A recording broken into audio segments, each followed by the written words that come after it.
Assalamualaikum warahmatullahi wabarakatuh.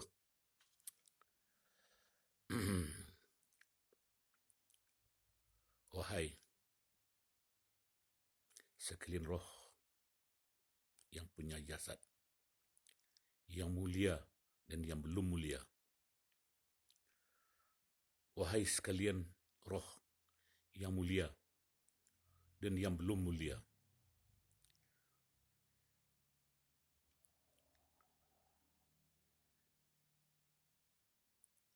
Bismillah. Bismillah. Nurun ala nurihi. La haula wa la quwata illa billahi aliyil azim. Iyyaka na'budu wa iyyaka nasta'in. Rabbi shrahli sadri wa yassir li amri wahlul 'uqdatu min lisani yafqahu qawli. Asyhadu an la ilaha illallah wa asyhadu anna Muhammadar Rasulullah. La haula wa la quwwata illa billahi aliyil azim. Ruhul Kudus, roh suci di dalam alam roh, roh di dalam hati gaib. Hati gaib bersentral di hati nyata.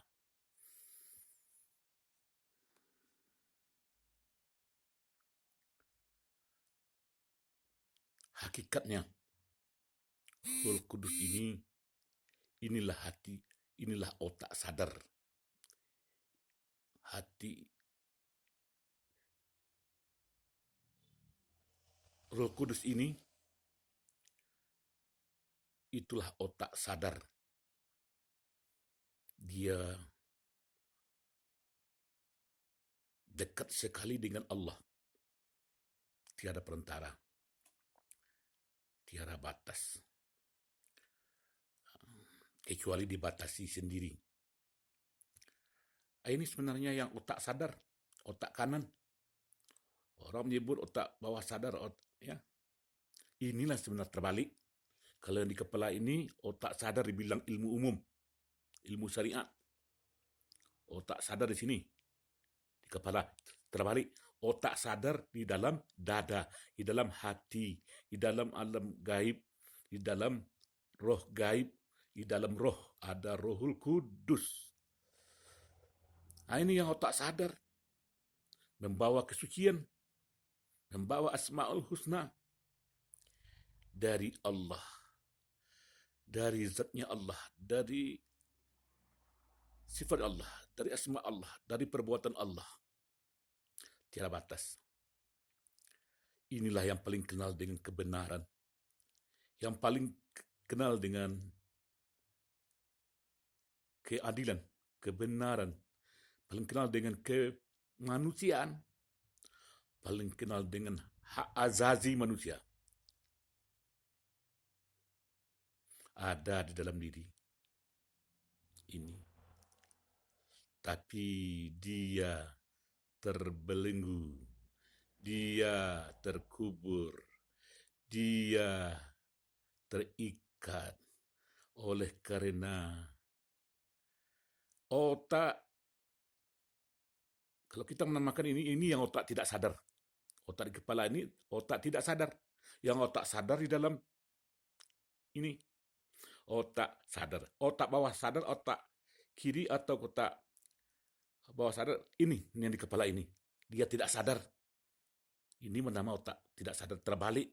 Ilmu umum yang kita pelajari oleh ahli psikologi. Kalau menurut ilmu sufi terbalik.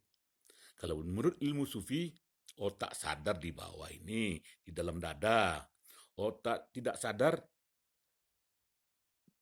di kepala. Terbalik ya. Nah, bagaimana otak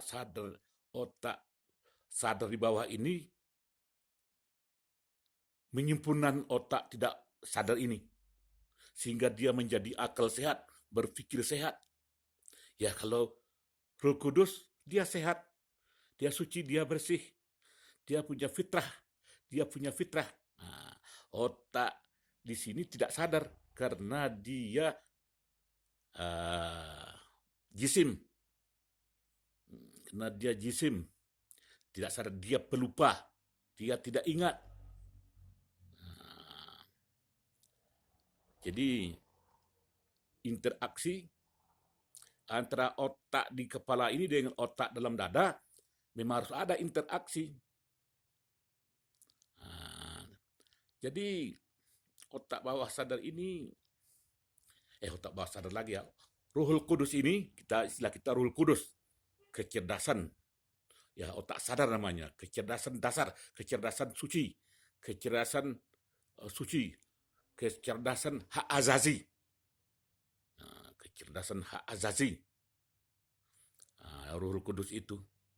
Inilah yang paling misteri di dalam diri manusia. Ini yang dimusuhi oleh roh-roh jahat. Oleh roh-roh jahat. Bagaimana dia bisa ditipu oleh roh-roh jahat yang berkentayangan di sekitar otak sadar, di otak kepala ini. Nah, yang berkentayangan roh-roh jahat yang berkentayangan di dalam alam roh ini. Nah, bagaimana otak sadar ini agar tidak berinteraksi dengan otak di kepala ini, otak pelupa ini, otak tidak suci ini. Nah, ini makanya di situ juga peran dari ayat wa fi anfusikum afala tubsirun. Apakah di dalam diri kamu itu tidak berpikir dia, tidak mengenal dia, tidak melihat dia, tidak mendengar dia akan kebenaran. Tidak bisa mempertimbangkan baik dan buruk. Yang Roh Kudus ini kenal lah, tahulah Roh Kudus ini. Makanya coba kamu renungkan dengan hati nurani kamu. Nah, hati nurani itu Roh Kudus. Nah, berlapis-lapis terus sampai kepada Roh Kudus, kepada kesucian di dalam alam roh ini adalah berlapis-lapis kita temui dia Roh Kudus. Ya, Roh Kudus inilah yang mentransfer masalah-masalah hakikat dari sekalian syariat. Ya, mengenal syariat dari Ruhul Kudus. Mengenal hakikat dan marifat dari Ruhul Kudus. Ini perannya dari Ruhul Kudus. Kawan-kawan, sanak-sanak. Jadi, kalau ini terbatas dari jisim, ya tubuh kasar ini jisim. Ruhul Kudus bukan jisim lagi. Dia berada di alam hakikat. Dia berada di dalam hayatullah. Dia berada dalam hayatullah. Otak kepala ini berada dalam hayatun nas. Dalam kehidupan insan manusia ini. Manusia ini diciptakan pelupa, kilaf, bodoh, pintar. Manusia, insan, jisim ini diciptakan segala terbatas. Siapa yang menyempurnakannya? Siapa yang menyempurnakan jisim ini? Siapa yang menyempurnakan mata ini bisa melihat?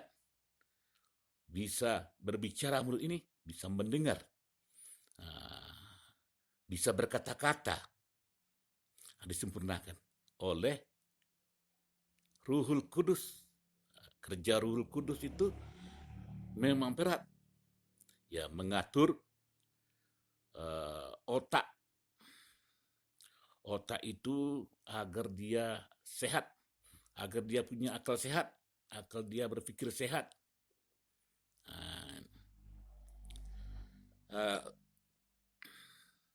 Itu makanya peran dari Ruhul Kudus ini, roh suci ini akan mulai berperan sejak kita mulai akal balik, mulai berakal, mulai berpikir. Dia akan berperan, dia akan memproses apa yang kita lakukan, apa yang insan lakukan yang kelihatan ini. apa yang kita katakan, apa yang kita lihat, apa yang kita dengar. Dia akan mensensor itu, Ruhul Kudus. Dia punya kecerdasan yang hebat, yang luar biasa. Ini yang perlu kita renungkan. Otak sadar. Otak sadar itu bukan di kepala letaknya. Akal sehat itu bukan di kepala letaknya. Akal sehat dengan adanya di mana? Di dalam dada, di Ruhul Kudus.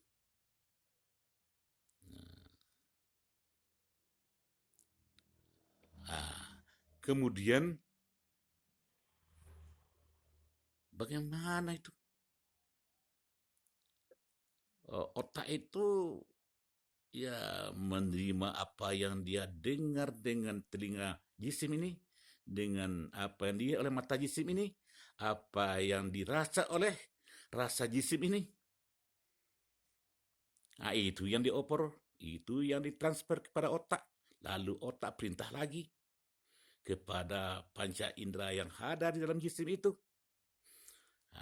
Ruhul Kudus tanpa batas.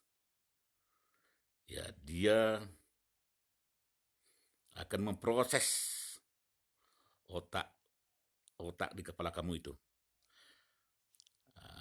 Allah memperhatikan ya Ruhul Kudus ini berperan atau tidak berperan, bertugas atau tidak bertugas. Yang diri sebenar diri ini Ruhul Kudus itu. Apakah dia berperan? Apa dia bertugas? Saya yang izinkan, saya yang menggerakkan, kata Allah. Izin saya, gerak dia, gerak hidupnya, berhenti dia hidup.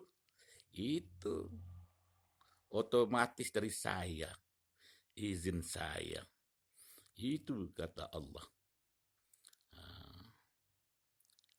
Manusia ya, yang sampai menghayati Ruhul Kudus ini, yang bisa menghayati karena hidupnya dalam hidup hayatullah. Hidup dalam hayatullah. Mempraktekkan, mengajak manusia hidup dalam hayatullah. Membawa visi dan misi yang dibawa oleh Ruhul Kudus ini. Mengajak kesadaran. Membuat otak kepalanya itu dalam sadar dan kesadaran otaknya itu, sehingga otak itu sebagai insan berperan menjadi akal sehat di dalam alam insan, meningkat menjadi hamba lah dia, kalau meningkat hidupnya menjadi hamba insan itu. Insan itu ya makhluk jisim ini, makhluk yang tampak ini, benda ini. Jadi harus kita renungkan otak di kepala ini dengan otak yang di dalam Ruhul Kudus. Semakin cerdas, akal sehat kalau kita beri tugas dan wewenang kepada Ruhul Kudus, mentransfer apa yang dimiliki oleh Ruhul Kudus dari Allahnya. Jadi masing-masing kita sebenarnya tidak ada yang bodoh. Manusia yang punya roh dari Ruhul Kudus, manusia yang punya otak di kepala, otak di dada, tidak ada yang bodoh sebenarnya. Asal dia mau belajar, mau merenungkan diri. Kenapa ini otak sadar? Saya bilang otak sadar di dalam dada ini, surur ini. Saya berani bilang otak di dalam dada ini adalah otak sadar. Wafi, kata Tuhan, innallaha la yanzuru ila suwarikum walakin yanzuru ila qulubikum. Sesungguhnya Allah itu tidak memandang bentuk rupamu, jabatanmu, jab kamu, profesi kamu, kaya kamu, kemuliaan kamu, keindahan kamu, insan. Yang bermacam-macam kamu lihat itu. Ada orang yang dihina, ada orang yang menghina, ada orang yang kaya, ada orang yang miskin. Saya tidak memandang itu. Ada yang berbangga, ada yang bersedih. Saya memandang Ruhul Kudus itu yang di dalam dada kamu itu, di dalam alam roh kamu itu Ruhul Kudus, alam kesucian. Karena saya berdampingan dengan dia, saya berdampingan dengan dia, tiada batas. Tiada, itulah alam rahasia saya. Rahasiamu, rahasia saya. Rahasia saya, rahasia dalam dirimu. Inilah pengajian hakikat saudara-saudara, sanak saudara. Inilah pengajian hakikat, mengaji hakikat. Seringat mengajinya insan, ditingkatkan menjadi hamba.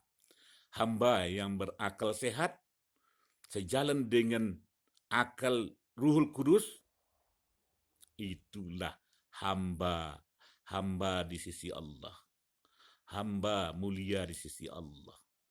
Jadi kalau tidak diperankan Ruhul Kudus itu, tidak diperankan sebagai hamba, hanya diperankan saja sebagai manusia, tidak banyak seperti binatang.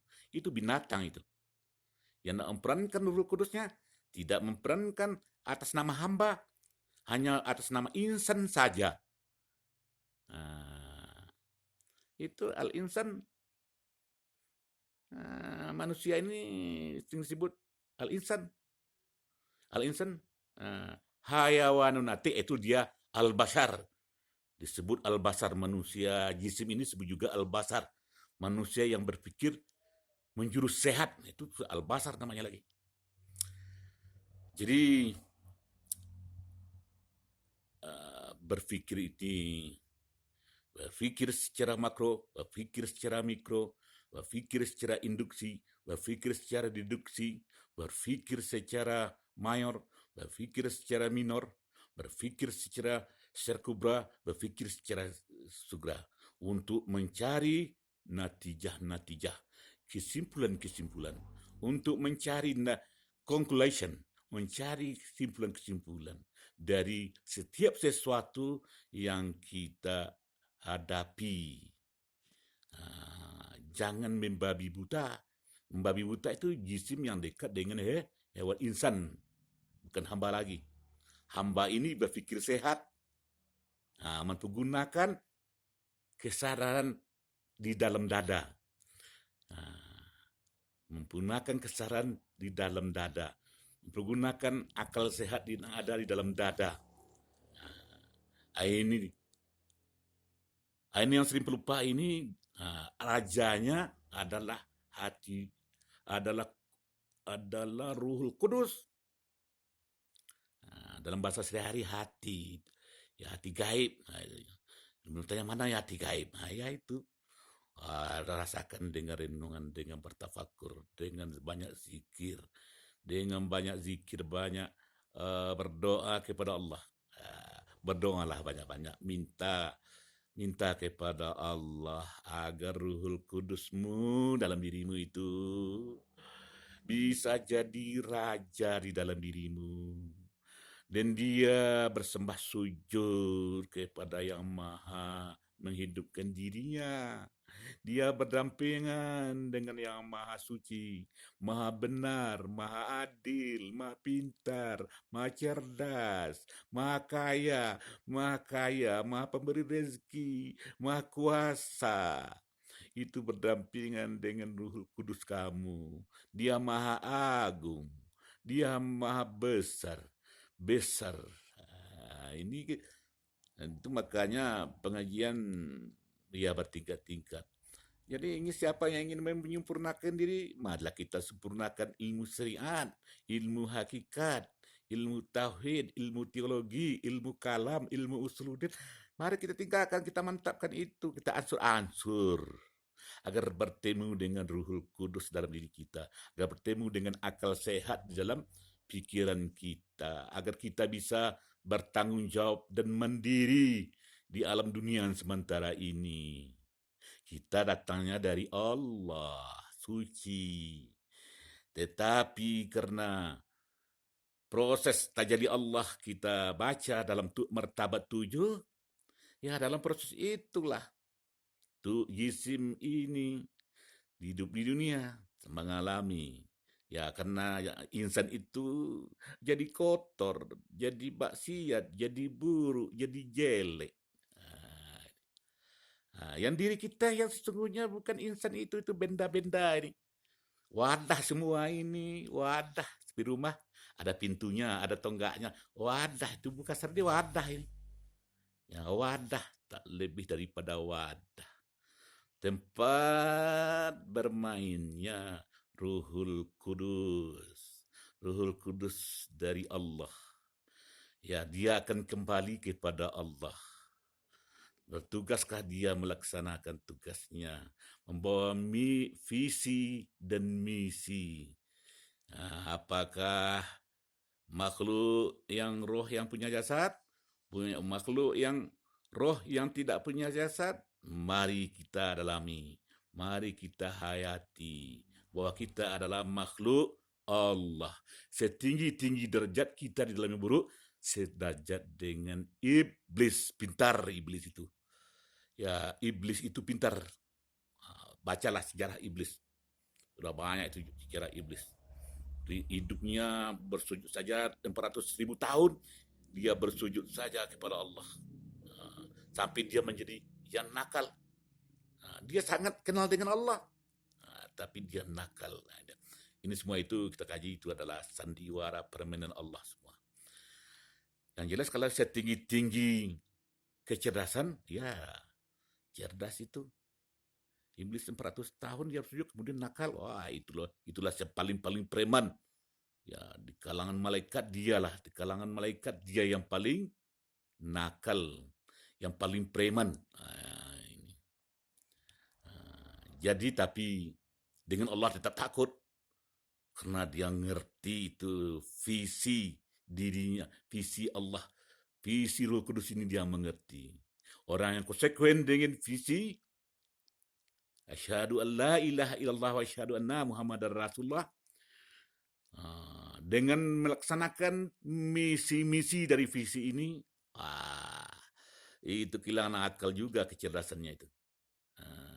Ya jadi saling bermain, saling cido-mencido lah di dalam alam roh antara Ruhul Kudus dengan kecerdasan para makhluk-makhluk roh yang gaib itu. Yang berkentayangan di alam hakikat, yang berkentayangan di pinggiran-pinggiran alam syariat, di alam jisim, di dimensi yang berdekatan dengan alam jisim. Jadi saudara-saudara, belajar itu ya sepanjang hidup sampai mati. Semoga kita ini bisa suci kembali kepada Allah. Mati dalam keredaannya, dalam diredainya, dan dapat keampunan dari sekalian makhluk. Ingatlah, iblis itu juga tidak cepat hari kiamat. Tak ingin dia, setan itu tak ingin dia cepat hari kiamat. Kalau cepat hari kiamat, kalau habislah masanya. Habis. Binasalah dia, cepat dia binasa. Dia ingin berkembang manusia di bumi dengan berbagai cara, dia merayu, menggoda yang punya Ruhul Kudus ini, yang mau menegakkan Ruhul Kudus dalam dirinya, yang menjadikan Ruhul Kudus ini tinggal di kepala, bisa tinggal di kepala Ruhul Kudus. Ruhul Kudus berdampingan dekat dengan kepala, tidak ya dekat Ruhul Kudus dengan akal sehat, menjadi perbuatan dirinya dari detik ke detik.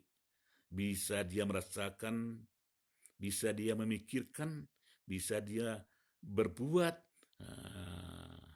bahwa dirinya, insan dia sebenarnya tidak apa-apa, tidak berbuat apa-apa. Dia bisa berbuat dengan akal sehatnya, berbuat dengan Ruhul Kudus yang bersaudara, jadikan dia bersaudara kandung. Satu ranjinya adalah dari Muhammad. Yang satu ranjinya Ruhul Kudus dari Allah. Allah Muhammad, Allah dengan Muhammad satu utusan Allah. Nah, yang Muhammad ini utusan Allah, penyata Allah. Nah, diproses dengan tajalli Allah. Allah dan Muhammad tidak pernah berpisah. Allah dengan Muhammad tidak pernah berpisah.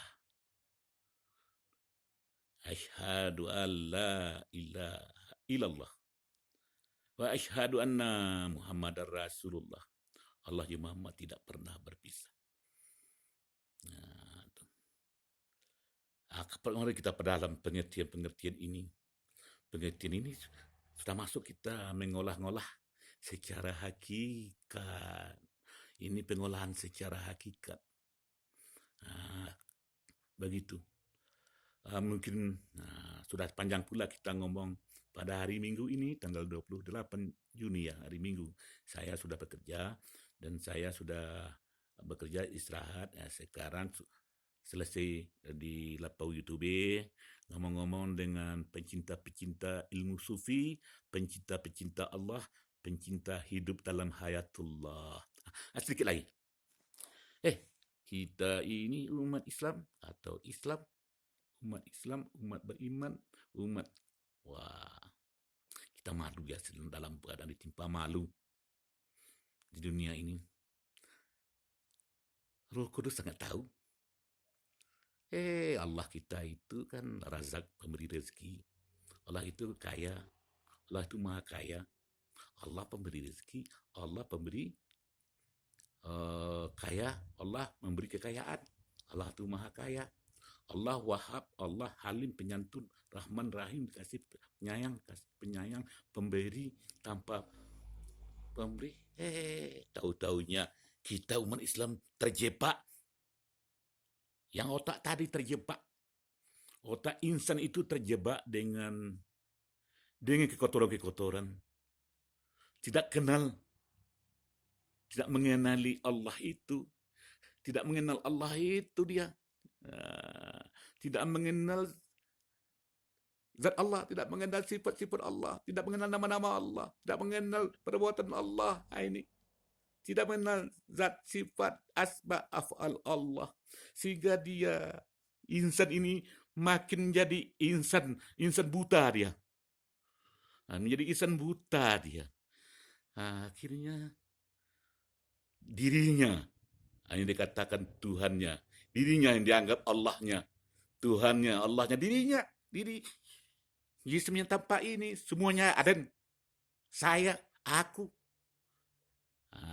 Padahal ini wadah saja, tidak lebih daripada wadah. Mari kita perankan, tugaskanlah Ruhul Kudus dalam diri ini. Bacalah ayat-ayat, bacalah hadis-hadis, hadis qudsi. Belajarlah dengan senior-senior, wahai kawan-kawan, sahabat-sahabatku. Jangan anggap kita bergaul di alam syariat. Inilah yang paling benar, jangan begitu. Saya tak ikut itu. Saya dari Fakultas Syariah ini. Ya, saya dari Fakultas Syariah. Dasar saya ilmu syariah, ilmu fikih, ilmu syara, ilmu syariah. Sekarang saya mencampuri urusan syara hayatullah, syariatul hayatullah, syariah hayatullah. Saya pelajari bagaimana syariat Allah, kecerdasan Ruhul Kudus ini dalam hayatullah. Ini yang kita telusuri, kawan-kawan. Mudah-mudahan kita ini tidak termasuk orang yang berbangga diri, hebat diri, membanggakan diri, merasa hebat diri, merasa tidak ada tandingan. Tidak ada itu. Itu tidak ada itu sama sekali. Kita ini tiada. Kita ada tiada. Kita tidak punya, tidak diberi punya. Yang punya Allah. Allah yang punya. Allah. Yang ada hanya Allah. Allah dengan zatnya, dengan sifatnya, dengan asma'nya, dengan af'alnya. Allahus Samad, kita bergantung kepadanya. Saya tidak memaksakan paham ini kepada kita semua. Untuk apa saya paksakan? Saya tidak ada hak untuk memaksa siapapun. Ini hak azazi yang paling tinggi di dalam diri kita masing-masing. Maaf ya kawan-kawan, ambo mau tahu tadi di YouTube ini hanya sekedar siprit, siprit mendorong, memberikan masalah, memberikan masalah agar beban otak sadar dalam dada. Allah tidak akan memandang diri kamu, bentuk kamu, rupa kamu, kaya kamu, miskin kamu, pangkat kamu, cantik kamu, gagah kamu, tapi memandang yang itu di dalam dada kamu. Di dalam dada kamu itu ada Ruhul Kudus. Dalam otak kamu itu sering menderita, kamu buat dia menderita. Dari penderitaan otak kamu itu menderita Ruhul Kudus. Lupa kau dengan Allah. Yang penting kata Allah, bertakwalah kamu kepada aku. Aku pandang kau, kau ingat aku. Bertakwalah kamu di mana saja berada, di mana saja kau berada. Ya, ingat aku akan ingat padamu. Allahu Akbar. Allah. Alhamdulillah. Ya nurun ala nurin. La haula wa la quwata illa billahi aliyil azim. Assalamualaikum warahmatullahi wabarakatuh.